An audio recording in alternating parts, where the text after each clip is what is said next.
시간은 누구에게나 공평하게 주어집니다.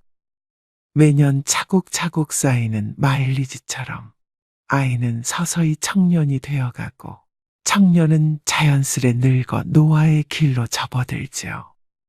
하지만 나이 들미 곧 노쇠를 의미하는 것은 아닙니다. 나이와 관련한 모순된 속담 두 가지가 있습니다. 나이는 못 속인다와 나이는 숫자에 불과하다. 둘 다 나이듦을 이야기하지만 전자가 나이에 굴복하고 노쇠 수순에 순응하는 의미라면 후자는 육체적 노화를 벗어나려는 자발적 의지가 담겨 있습니다. 여러분은 둘 중 어떤 속담을 품고 사시나요? 나이듦이란 물리적 노화일 뿐 우리 몸 안에 가슴에 청춘을 담는 일은 내 의지와 결정에 따라 얼마든지 달라질 수 있습니다. 지금이라도 변화하고 싶다면 잘 늙어가는 것이 곧 오래도록 청춘으로 사는 길이겠죠. 나이 들면 이런 마음으로 살다 갑시다. 삶을 남과 비교하지 말고 남을 원망하지 말고 부모로서 자식이 잘 되길 바래도 자식들에게 너무 기대하지 말고 지난 날을 후회하지 말고 내 운명이라 생각하고 운명이 다해 세상 떠날 때 부와 권력, 명예 다 놓아버리고 빈손으로 홀가분하게 미련 없이 미소 짓고 떠나게 해달라고 기도하며 삽시다. 재물이 많아도 만족하지 못하고 더 많은 재물을 모으려고 발버둥치면 재물의 노예가 되어 가진 재물에 만족하지 못해 마음이 가난하고 많은 재물이 없어도 가진 것에 만족하고 분수에 맞게 즐겁게 살면 마음이 부유의 부자입니다. 가난한 사람과 부자는 마음먹기에 달려 있습니다. 영겁의 세월 속에 인간의 삶은 흐르는 물과 같고 하늘에 떠가는 구름과 같고 올 때는 순서가 있지만 이 세상 떠날 때는 순서도 없고 언제 떠난다는 기약도 없어 몇 분을 모르는 것이 인생이라 합니다. 지난 날은 다시 돌아올 수 없고 미래는 기약이 없으니 지난 일에 미련 갖지 말고 미래를 너무 기대하지 맙시다. 지금 주어진 이 시간이 생애 제일 소중하다고 생각하며 보람있고 즐겁고 행복하게 보냅시다. 노년에 친한 친구가 두 사람만 있어도 인생을 잘 살았다는 말이 그때는 마음에 와닿지 않았는데 정년 후에야 실감이 납니다. 친구가 될 수 있는 조건이 첫째, 가까이 살아 언제든지 부르면 올 수 있고 둘째, 취향이 같고 건강해야 동행할 수 있고 생활 여유가 같아야 함께 여행도 하고 술도 함께 부담 없이 나눌 수 있습니다. 나이가 들면 세상을 이런 마음으로 즐겁고 행복하게 살다 운명이 다 해부르면 큰 고통 없이 미소 짓고 미련 없이 떠날 수 있는 사람이 인생을 가장 잘 산 사람 아닐까요? 그래서 오늘은 나이 들어 성숙한 내면을 가지기 위해 반드시 피해야 할 행동 6가지에 대해 알려드리겠습니다. 오늘부터라도 5가지 중 1가지라도 실천하셔서 품격 있는 노후를 만들어 가시길 바랍니다. 인생 수업 바로 시작하겠습니다. 나이 들어 반드시 피해야 할 행동 첫 번째는 질서를 무시하는 사람입니다. 사람들이 전철을 타기 위해 출입문 양 옆에 줄 서 있는데 한 나이 든 분이 맨 앞으로 끼어들었던 적이 있었습니다. 질서를 지키는 모습에 대한 평가는 나이 들수록 더 극과 극으로 갈리는 경향이 있습니다. 3, 40대면 당연한 모습처럼 여기는데 머리가 흰 나이 든 노인이 질서를 지키는 모습은 훨씬 더 존경스러운 마음이 듭니다. 어른도 저러는데 나도 본받아야지 라는 생각이 듭니다. 30대, 40대도 어른인데 유독 노인에게 이런 마음이 든 이유는 무엇일까요? 바로 사회의 어른 근본이란 생각이 크기 때문입니다. 반면 노인이 질서를 무시하는 모습은 더 추하게 보입니다. 어린 사람보다 더 비난을 받는 이유는 모범을 보일 위치에 있는 사람이기 때문입니다. 오래전 줄을 서자, 차선을 지키자라는 캠페인이 벌어진 적이 있습니다. 사고를 예방하고 모두가 편해지는 길이라는데 공감했습니다. 새치기하고 무단횡단하는 것은 정말 부끄러운 모습입니다. 그런데 이런 행동을 어른이 버젓이 하는 모습에 질서를 가르치던 부모는 아이의 눈을 가리게 됩니다. 배울 것이 없는 것은 괜찮습니다. 하지만 배우지 말아야 할 것을 하는 것은 어른으로서 부끄러운 일입니다. 이런 부끄러움은 나이가 들수록 더 커져 추하게 보이기까지 합니다. 아프거나 거동이 불편한 사람은 예외를 둘 수 있지만 나이 들어 질서를 무시하는 사람들을 보면 나이를 어떻게 먹었는지 혀를 차게 되고 자기만 아는 형편없는 사람으로 여기게 됩니다. 두 번째는 책임을 회피하고 남 탓하지 말아야 됩니다. 우리가 어른에게 기대하는 것 중 하나는 바로 성숙한 태도와 책임감입니다. 그렇다면 왜 책임을 회피하고 남 탓하는 사람이 나이값 못하고 취해 보일까요? 그 중심에는 존경의 가치와 신뢰의 손실이 있습니다. 우리는 일상에서 많은 선택과 결정을 내립니다. 그 과정에서 발생하는 실수나 실패는 자연스러운 일입니다. 자신의 잘못을 인정하고 그로 인한 결과를 받아들이는 것이 성숙한 어른의 모습입니다. 반면 남 탓만 하는 사람은 그 순간 그의 성숙함은 사라지고 존경의 대상에서 멀어집니다. 사소한 일부터 큰 일까지 모든 갈등과 다툼은 남 탓에서 시작됩니다. 특히 가까운 사이일수록 그런 일은 더 많이 발생합니다.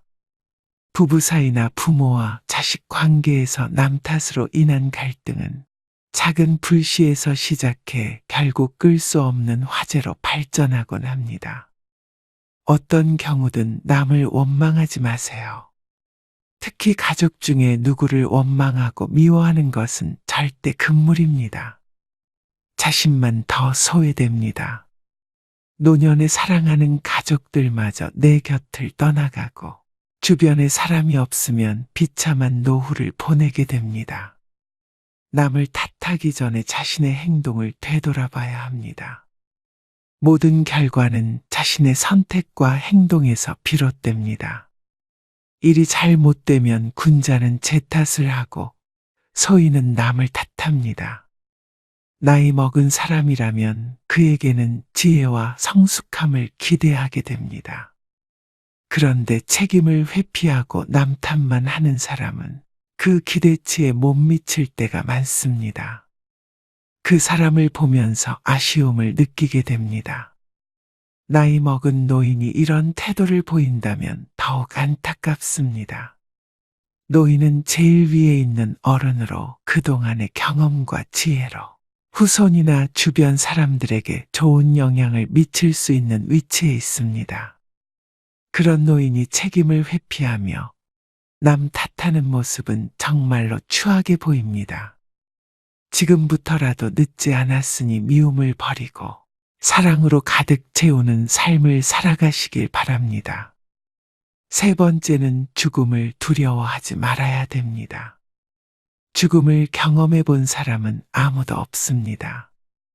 따라서 죽음을 두려움의 대상이 아니라 삶에 대한 열망의 대상으로 전환해야 합니다. 우리의 인생은 죽음이 아니라 삶으로 파고들 때 그 진가를 발휘합니다. 우리는 왜 죽음을 두려워할까요? 죽음을 마주할 때 희망을 품어야 될까요? 아니면 체념해야 할까요? 죽음이라는 사건을 아예 잊고 살아갈 수만은 없습니다. 우리는 가족이나 친구들의 예상치 못한 사고 또는 질병으로 인한 죽음을 목격하곤 합니다. 가까운 사람의 죽음은 크나큰 슬픔을 안겨줍니다. 죽음이 슬픈 이유는 무엇일까요? 죽음이 아무런 예고도 없이 한순간에 찾아오기 때문일 것입니다. 사랑하는 사람을 잃을 때의 슬픔은 우리를 끔찍한 패닉 상태에 빠뜨립니다. 다시는 사랑하는 사람을 만나지 못할 거라는 절망에 휩싸입니다. 죽음은 서로 행복했던 추억들을 송두리째 빼앗아 버리고 영원히 함께하자고 맹세했던 약속을 산산이 깨뜨려 버립니다. 우리가 죽음을 두려워하는 까닭도 이번 삶에서 누렸던 모든 것을 빼앗아 가버리기 때문입니다. 죽음은 삶의 끝을 의미합니다. 죽음이란 이번 삶이 우리에게 선사했던 모든 것을 한순간에 박탈해버립니다. 그렇다면 우리는 죽음에 대해 어떠한 태도를 가져야 할까요? 장자는 그의 아내가 죽자 두 다리를 뻗고 앉아서 질그릇을 두들기며 노래를 불렀습니다. 문상을 왔던 해자가 그 광경을 보고 아내가 죽었는데 곡을 하지 않고 노래를 하다니 이거 너무 심하지 않느냐고 질책을 했습니다. 장자는 왜 이러한 행동을 한 것일까요? 장자도 아내가 죽었을 때 처음에는 슬퍼서 목 놓아 통곡했다고 고백합니다. 하지만 곧 장자는 사계절이 되풀이해서 흘러가는 것과 마찬가지로 죽음은 소멸이 아니라 변화의 과정이라는 하늘의 운명을 깨달았습니다. 태어나기 전 인간에게 삶이란 없었습니다. 우연히 기가 형성되고 인간으로 태어나면서 삶이 시작된 것입니다. 죽음이란 이제 다시 변화의 과정을 통해 태어나기 전으로 돌아가는 것입니다.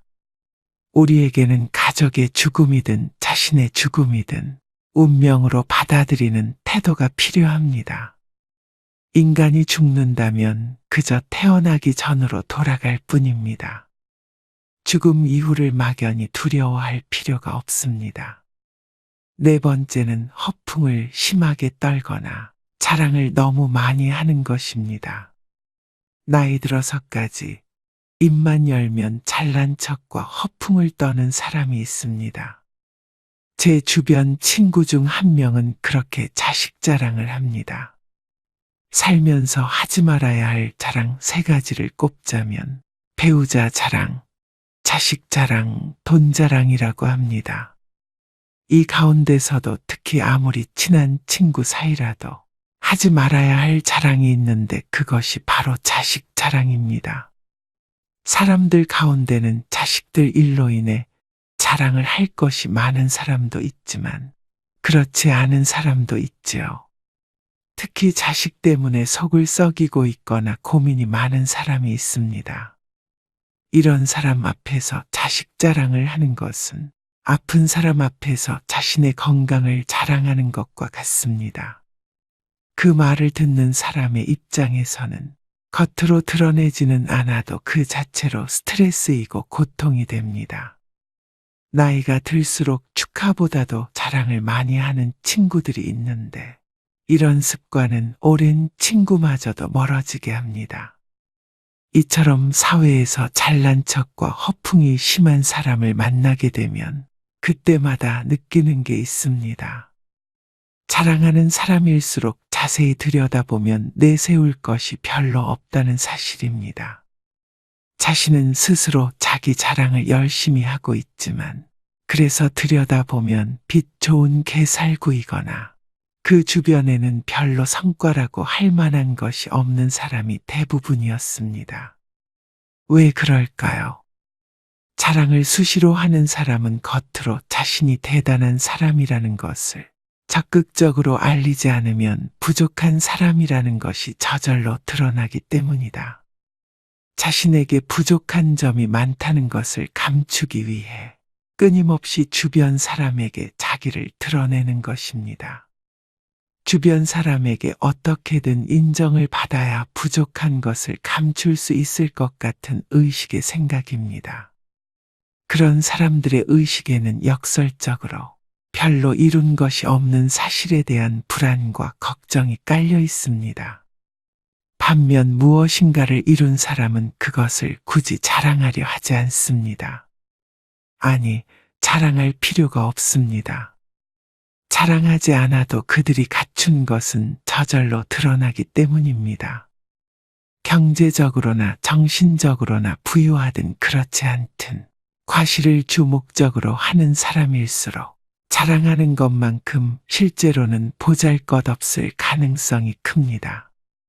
실제로 내가 갖고 있는 것과 이룬 것과 별개로 과시를 목적으로 하는 사람일수록 스스로 자신이 부족한 사람이라는 사실을 계속 강조하는 것이겠죠.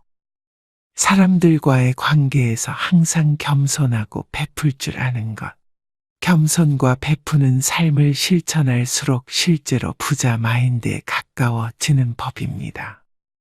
그렇게 아름답게 늙는 것입니다. 그것이 진짜 부자들의 자세이기 때문입니다. 5번째는 내적 성장을 최우선으로 해야 됩니다. 돈이나 권력과 같은 언제고 사라질 수 있는 그림자를 삶의 절대적 가치라고 믿고 살아간다면 실제로 그것들이 사라졌을 때 크나큰 상실감에 휩싸일 수밖에 없습니다. 반면에 내적 성장은 사라지지 않습니다.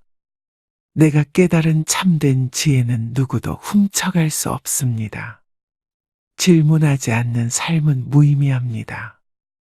우리는 어렸을 적 경이로움에 가득 찬 눈동자로 세상을 바라봤습니다. 그런데 자라면서 세상을 향한 호기심은 물론 자기 자신에 대한 궁금증을 서서히 잃게 됩니다. 이미 다 안다고 착각하기 때문입니다. 이 세상은 무엇으로 이루어져 있는지, 왜 그런 일이 일어나는지, 나는 어떻게 해야 하는지 집요하게 캐묻지 않습니다. 그렇게 서서히 고정관념에 갇힙니다. 세상 일에 대해 그리고 더 나은 삶에 대해 캐묻지 않고 음미하지 않는 사람은 무미건조하고 무기력합니다. 더 좋은 삶을 상상하지 않으니 변화 역시 생기지 않습니다.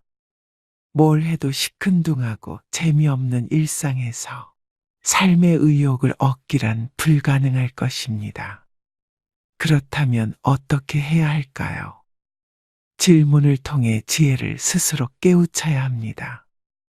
누구도 대신 답할 수 없는 질문에 질문을 던지고 자기만의 답을 찾아가는 것이야말로 세상에 대한 경이로움을 회복하는 방법이자 지혜를 얻는 태도입니다. 6번째는 내 몸을 사랑해야 됩니다. 마르고 날씬한 몸매가 미의 기준이 되면서 하루가 멀다 하고 온갖 종류의 다이어트 프로그램과 보조제, 갖가지 운동 방법이 홍수처럼 쏟아집니다. 그러는 동안 남녀를 불문하고 식이장애에 시달리는 사람들도 늘어나고 있는데요. 식이장애는 극단적 다이어트 후 폭식과 거식으로 우울증과 같은 심리적 문제를 일으키는 질병입니다. 우울증은 다시 폭식과 거식으로 이어져 악순환의 고리에 빠지게 됩니다. 오늘날 건강한 육체는 겉보기에 날씬하고 다부진 몸매와 동일시되고 있습니다. 아이러니하게도 날씬한 몸매를 얻는 대신 건강을 잃는 일이 생깁니다. 어떻게 하면 정신과 육체를 모두 건강하게 할 수 있을까요? 첫째, 내 몸을 사랑하는 것은 자유로워지는 첫걸음이다. 세상에서 말하는 아름다움의 기준을 충족시키기 위해서가 아니라 육체가 제 기능을 온전하게 발휘하도록 관리해야 됩니다. 남에게 보여주려고 인생을 낭비하지 마세요. 둘째, 마음의 허기를 정신적으로 채우는 것이다.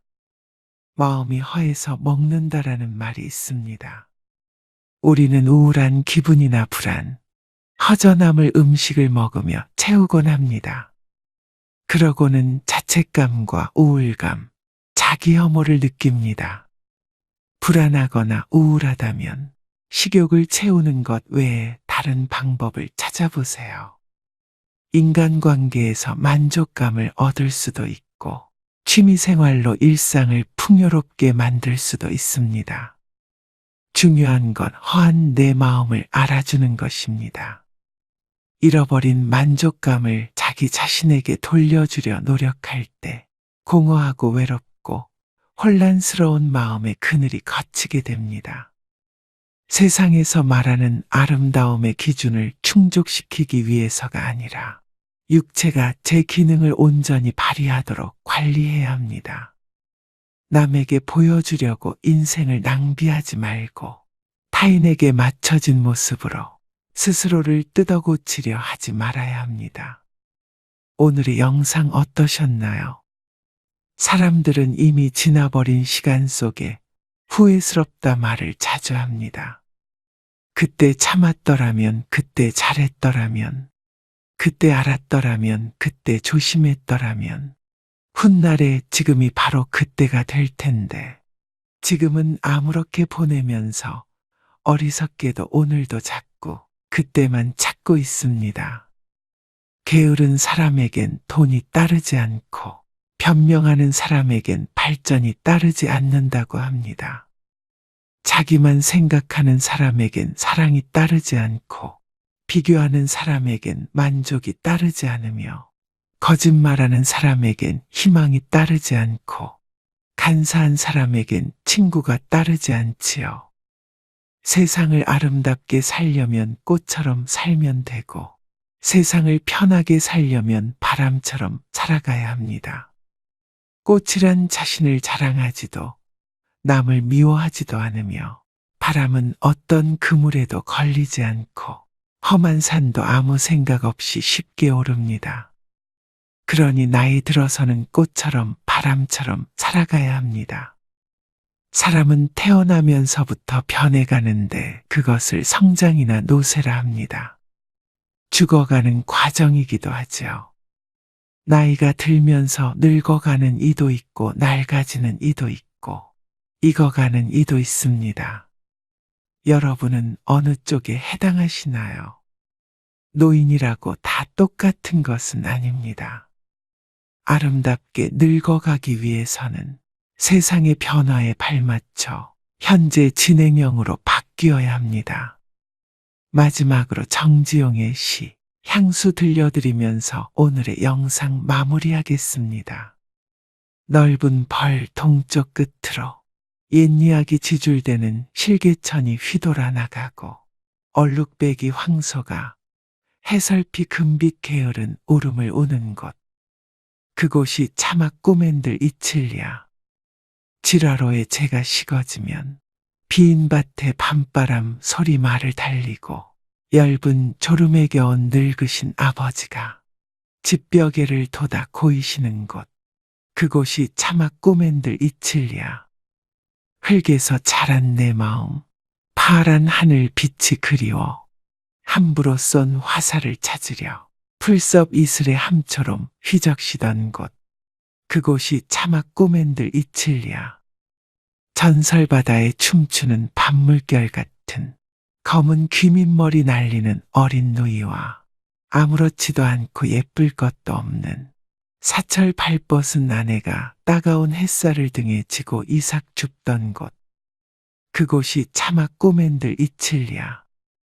하늘에는 섞은 별, 알 수도 없는 모래성으로 발을 옮기고 서리 까마귀 우지짓고 지나가는 초라한 지붕. 흐릿한 불빛에 돌아앉아 도란도란 거리는 곳. 그곳이 차마 꼬맨들 이칠랴. 오늘도 노후의 지혜와 함께 해주셔서 감사드립니다. 황금빛으로 무르익어가는 여러분의 지혜로운 인생을 언제나 응원합니다.